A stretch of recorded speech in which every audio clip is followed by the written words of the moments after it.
మండలం బాపట్ల జిల్లా రాజుగారు పాలెం మాకు జగన్ రావాలని కోరుకుంటున్నాము. జగన్ పరిపాలన బాగుంది.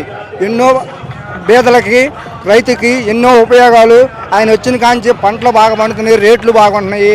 ప్రతి వస్తువు రేట్లు మద్దతు ధరలు ఇస్తున్నాడు, అన్నీ బాగుంటున్నాయి.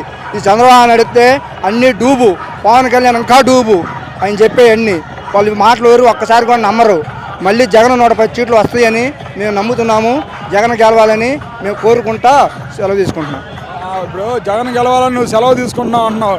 మరి అన్ని పార్టీలు ఏకమవుతున్నాయి, ఎలా గెలుస్తాడు జగన్? అన్ని పార్టీలు ఏకమైన సింగల్ పులి వస్తుంది, పులివెందు నుంచి పులి వస్తుంది, గెలుస్తాడు. పులివెందుల పులినే జగన్ పవన్ కళ్యాణ్ ఓడిస్తారన్నాడు. ఏంది పవన్ కళ్యాణ్ ఓడిచ్చేది? చంద్రబాబు నాయుడు కొడుకు ఆడే గెలవాలి, మంగళగిరిలో గెలవక దొడ్డుకు పోయాడు. ఆయన ఏం గెలుస్తాడు? ఆయన అసలు రాజకీయంలో తెలుసా మాట్లాడటం? చంద్రబాబు నాయుడు కొడుక్కి రాజకీయం తెలుసా అంట, లోకేష్కి తింటలోనే ఆడటం అది తెలుసు ఆయనకి. ఇప్పుడు ఆ మాట అన్నా కదా, ఆయన ఏమన్నాడు లోకేష్, రేపు అధికారికి వస్తే మీ వైసీపీ ఒక్కొక్క పరిగెత్తిస్తాను రోడ్లు అన్నాడు. అవన్నీ ఉట్టి మాటలు సార్. లోకేష్ ఏది పరిగిచ్చేది?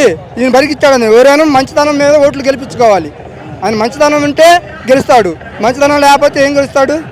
మంచితనం జగన్ దగ్గర ఉందంటావా? జగన్ ఉంటేనే గెలిచింది. ఆయన మంచితనం ఉంటేనే పేదలకి అందరికీ న్యాయం చేస్తేనే గెలిచింది జగన్. అదేదో మరి చంద్రబాబు ఈసారి నేను చేస్తాను అన్నాడు. ఏం చేస్తారు? నలుగురు వచ్చి ఏం చేస్తారు? ఆయన నలుగురు ఒక్క మగోడు గెలుస్తాడు. అది గెలుస్తాడు.